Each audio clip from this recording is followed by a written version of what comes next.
Okay, I wanted to spend a little time at the beginning of the semester to go through the syllabus and some course expectations and so forth. So hope you have a few minutes to be able to watch through this, and we'll deal with the syllabus, deliverables, and a few things like that.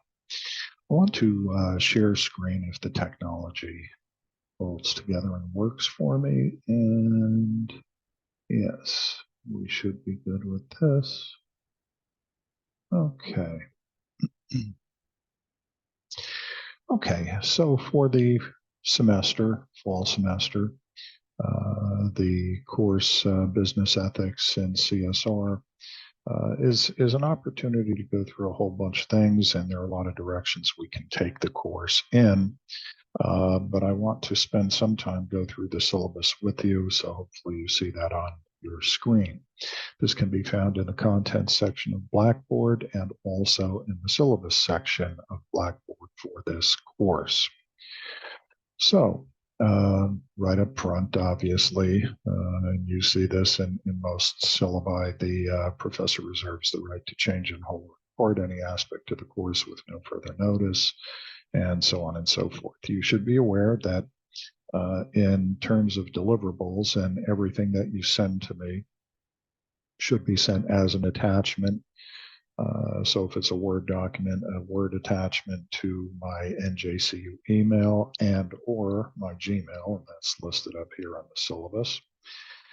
And this applies to whether it's a PowerPoint, then PowerPoint attachment. In other words, not one of these, well, click here and share this and share. We're not doing any of that stuff. And I do not use Dropbox on Blackboard for assignments. So anything that needs to be sent to me, please send it to my email as an attachment. All right. Any of the deliverables are impacted by spelling, syntax, format errors, et cetera, et cetera. So for better or for worse, keep in mind that the style sheet for the School of Business is APA 7th, and that is pretty much the guide that we will be working with. Couple of things. We will be working, as we'll get to shortly, in a couple of areas, but one of the areas is the discussion board. So the discussion board, at least for our course here, dealing with ethics and CSR, is less to do with opinion and much more to do with objective feedback and objective information, meaning that it's not your own personal feelings or your own personal views on things that are important. Because again, unless you have a hidden PhD in the field or something like this that we're not aware of, then you're not, as much as we would like to think, but we're not really expert in a particular area. So we have opinions, and everybody's got opinions, and that's fine.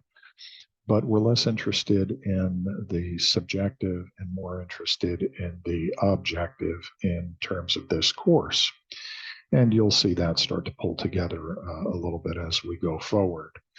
So purpose of the course obviously is to strengthen your ability, blah, blah, blah, critically analyze all this. You can read that for yourself. And we're going to try to put some definition to some fairly abstract things. When we think of, well, this wouldn't be ethical, or that's not moral, or I'm a pretty well-educated guy, but I have no idea what that means. And so we're going to try and avoid some of the abstraction and try and put some detail into some of this stuff.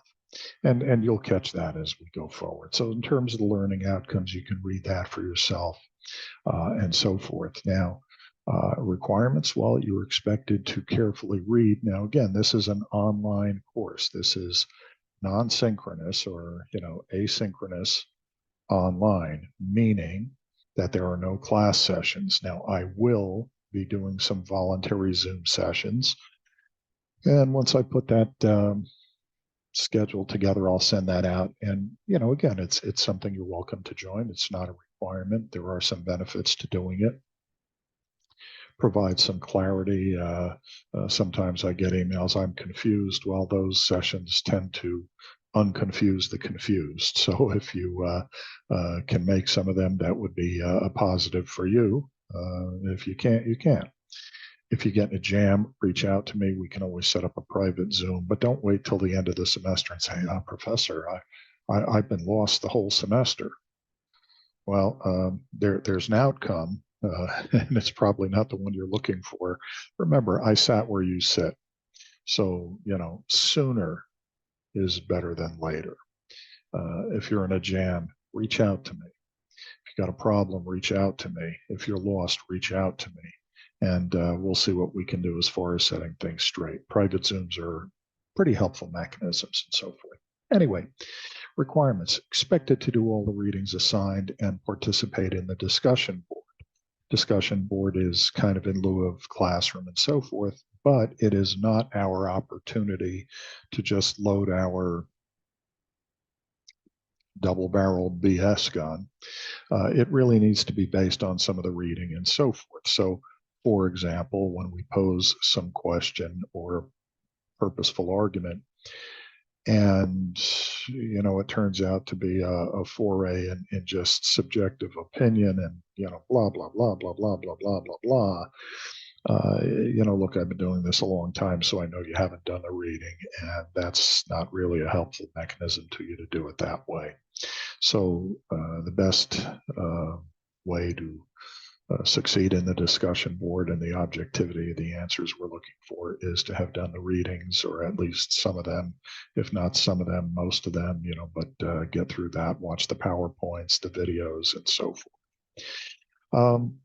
Really, in terms of the grading scheme, and I'll go through this yet again, but about 33% will be on what we're going to call the final analysis of an ethical issue. It's kind of like a case analysis, and we'll put some more meat on the bones, as we get closer.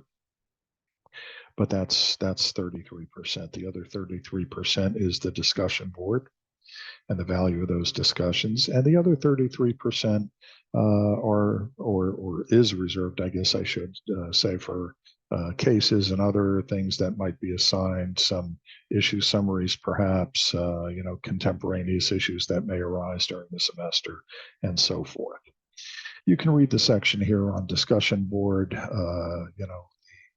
tips for discussion board postings and, helpful mechanisms and so forth. And I give you a sample of something that is, it's hypothetical, but a discussion board post or posting, and what would be considered perhaps a poor response, what might be a stronger response, so you get a perspective on that. Okay, cases and final deliverables. So here's the thing. Final deliverable is going to be an ethical analysis of something that you see here. So, for example, the original Wall Street movie with Michael Douglas. We will use that as a case, and you can analyze that case and deal with some of the ethical issues and nuances there. Another opportunity, another worthy word endeavor is the analysis of Glengarry Glen Ross, and this is the original movie with Jack Lemmon and Kevin Spacey and so on and so forth. That's a good one. There's a docudrama called The Crooked E that has to do with the collapse of Enron. That's a real good one. And then there's another one, the docudrama on the Exxon Valdez called Dead Ahead. Now, these are seminal cases in business ethics. They're important cases, and they demonstrate a whole bunch of other things. And so, we use them pretty frequently and so forth. So I hope you'll find some value in them. I hope you'll enjoy, watching them. And when you choose to do this, when you make your choice on one of these, expect to do a decent job on it. So here's the deliverable. And I'm going to, it says up front, modify, change the syllabus and so forth. So we're going to do something that I've been doing for the last couple of semesters. It occurred to me at a point in time that, the same old end of semester stuff was the same stuff that, when I was going to school, and different people, different professors had different ideas on what a final deliverable ought to be, well, the typical was, well, do a 10-page paper, do a 15-page paper, do it, make sure it's cited and reference page and blah, blah, blah, blah. Other professors, as technology evolved, said, okay, well, we're not just going to do a paper. Let's do a PowerPoint presentation, and you can do this, blah, blah, blah, blah, blah, blah. And it occurred to me a couple of semesters ago that, you guys are, and by you guys, I mean your generation, you look at the gray hair, where I came up with library index cards, which you probably have no idea what that is. But it was pre-computer, pre-Word, pre-PowerPoint, pre-cell phone, and all of this stuff. But it occurred to me at some point that, we in higher ed and academia are doing kind of the same things we did 30 years ago, 40 years ago. Write a paper. Make sure it's well researched. Citations. Reference page. You guys have skills beyond my generation. And I noticed, because I have, grown children, well, at least in terms of age, grown children and grandkids, and wherever they go, it's like this. Selfies. Selfie at the airport, LAX. Selfie on the Queen Mary. Selfie at Garden State Plaza. Selfie at the restaurant. Selfie at Atlantic City. Selfie, yeah, okay. And then I watched some students that I gave an opportunity to a couple of semesters back, and I said, look, you're not bound by a final paper. You're not bound by a final PowerPoint presentation. What makes life better for you? I mean, you guys are so good with technology. What would be better? Well, the natural inclination is to what?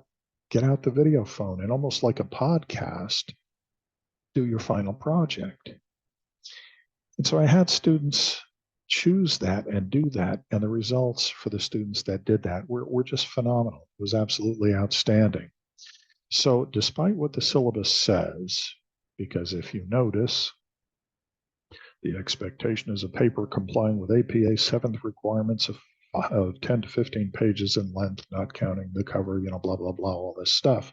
So, you can do a paper, because there are some students that are really good at writing that prefer to do papers. You can do a paper. You can do a PowerPoint presentation. Now, typically, there is a paper in support of PowerPoint because, as you know, PowerPoint is about the bullets and the generalities of a particular, let's call it, argument.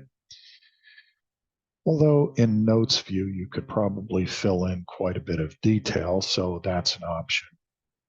But the other thing is, if it makes life better for you, I don't want to say if it's easier, but I mean, look, you guys are familiar with all kinds of contemporaneous technology that just didn't exist years ago. If it's better for you, do your own little, in quotes, selfie video slant podcast of your analysis of one of these cases. If that makes it better, and send it to me as basically an MP4 file or something like this. It'll still be an attachment, just like you would with Word or PowerPoint or something like this, but you can do your final deliverable that way. All right, we'll talk more about that. Some optional books. Well, when it comes to ethics, there's a cornerstone book, seminal book written, it's Business Ethics by DeGeorge. And, whether you get the 6th edition, the 2nd edition, whatever it is, that would be wonderful. That's a great source of information. You can also find a lot of it. You can Google almost anything. So that exists for you. But the required textbook, which is chosen by the university, not by me, that is a requirement. And it has been pre-selected for you, pre-purchased for you, unless you opt out, is the McGraw-Hill book of Business Ethics by Hartman, and currently the 6th edition. So, that's a book that you already own, unless you choose to opt out of it. And in the content section of Blackboard, you'll see there are several reading assignments topically. Now, I don't personally care whether you do it in concert with this particular textbook, or if you just topically take those things and research it using other means. That's entirely up to you. I do not intend to be doing quizzes, questions, or exams directly out of the textbook. We will be doing some things, but it'll be topical in design. So if we're talking about utilitarianism, it's not what's on page 235 in chapter 7 of the Hartman book or something. Utilitarianism, you can find tons of sourcing for that and get a keen perspective. Schedule that I'd like to somewhat adhere to, and again, this is non-synchronous online, so we'll somewhat follow this as best we can, is the first week I want to, which is basically 9/1, which is the beginning of the semester, till about the 13th, give or take. I want us, which is a euphemism for you, to start to read and study about utilitarianism, and whether that comes from DeGeorge or other mechanisms. That there is some optional reading made by Immanuel Kant, A Basis for Moral Rights, and that's a writing that you can get by that has been transcribed by Manuel Velasquez, and that's optional. You don't have to do that, but I'd like you to gain some knowledge about the moral imperative of Immanuel Kant. So several places you can source that.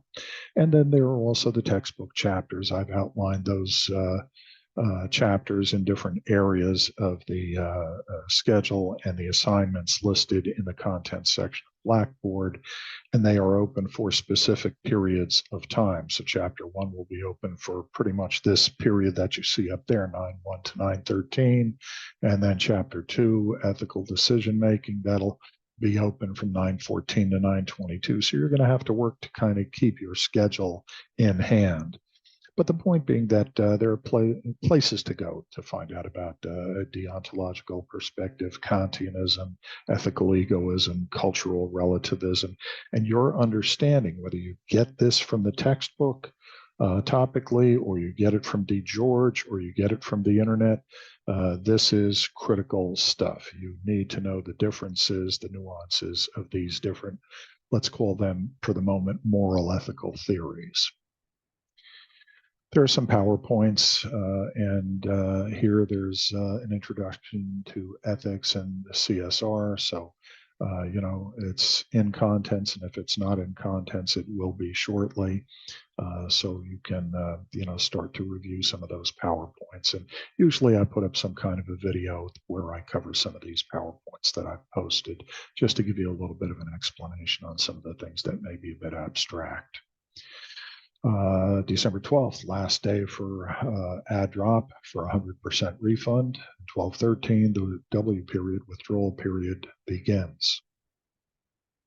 Okay, week 2, 9/14 to 9/22 or thereabouts, ethical decision making. And, you can go through this list. I'm not going to read every single thing to you, but you'll find that there are some things that are required, some things that are just listed that you need to do, then some things that are clearly designated as optional. And if you do, you do. You don't, you don't. There is something to be gained. We start to deal with some of the cases. So cases, in this case, is a movie, a video. And again, these are available for purchase. You can get them on Netflix. You can get them on Amazon Prime. And sometimes they even have the full versions with interruptions, of course, but on YouTube. So Glengarry, Glen Ross, and so forth. Another optional but recommended reading is from The Prince. We've heard the name before, Machiavelli. And you've heard people say, well, that's a very Machiavellian thing. Okay, so you'll get a perspective on Machiavelli. Absolutes about ethical relativism and so forth. So go through the schedule, and if you have questions, reach out to me and we'll try and resolve those things. There is a brief Thanksgiving break involved, and then we'll be in the home stretch, just trying to wrap things up and so forth. Final exam. Like I say, typically I try to keep it about cases, try to keep it about the discussion board. I try to keep it about the final deliverable, which I've already mentioned to you does not necessarily have to be a 10, 15-page paper or a PowerPoint supported by, let's say 10-page paper, but it can be this video, this, selfie kind of self-generated video, whether you put it up on YouTube and send me the link for that or whichever, but it can be that if that makes things better for you. As far as a final exam, when we get closer to the end of the semester, we'll make that final determination. Typically what I do with finals is I'll post it to contents, and then there's some time constraint attached to it and so forth. But we'll talk about that during the semester. And then there's some just general informational things in the syllabus and so forth, format and things like that. So I'm going to stop share. And when we get to it, I will be going through some of the PowerPoints and things like that for you. So in the meantime, welcome to the course. Go through the syllabus, go through the content section on Blackboard, start to get familiar with some of the things, the reading assignments. The things in contents are in no particular order, so you're going to have to look up what you're looking for. But there are plenty of things topically. And again, I will be setting up a voluntary Zoom schedule. And if that's a helpful mechanism to you, try and join. It's not a requirement because, again, this is a non-synchronous or asynchronous online course, so there are no specific classroom times. I would like all of you to do one thing, and that is, since we don't have a formal meeting schedule, and I'll send this out in a message, but I'd like everyone that is attending the class just to send me an email to my NJCU email, basically saying, Professor, this is so-and-so from your Management 321 course. I will be attending this semester.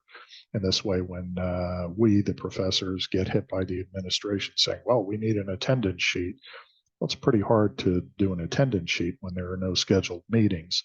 So I do it by looking at the posts on the discussion board, but to make sure, I try and have everybody that intends to stay the course for the semester send me an email stating that, yeah, you're going to be here, you're going to do the course. So when you get around to it, I think if you do that, that would be helpful. Reach out to me, particularly my Gmail, if there's anything urgent, and we will be seeing you very shortly with the start of the new semester. Have a great day.